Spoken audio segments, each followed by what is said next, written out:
Hello guys, welcome back to the channel. In this today's video, I'm going to show you how you can unlock the cinema snack counter in Heartopia game. Okay, let's get into it guys. This is how the cinema snack counter looks like.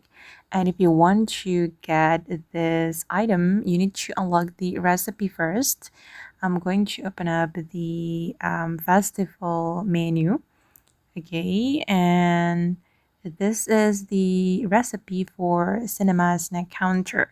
And if you want to get this recipe, you need to join the weekly challenge and increase your points. And at the end, you will unlock this cinema snack counter. I've already made this item. After you get the recipe, you can go to your workbench and start to craft this cinema snack counter.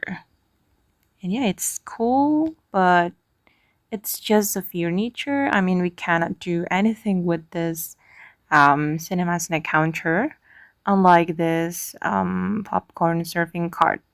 So it's just a furniture. You cannot do something with this item. Okay guys, and that's how we can unlock the cinema snack counter in Heartopia game Crim Light Cinematics Festival update. I hope this video will be useful for you. Thank you so much for watching and bye.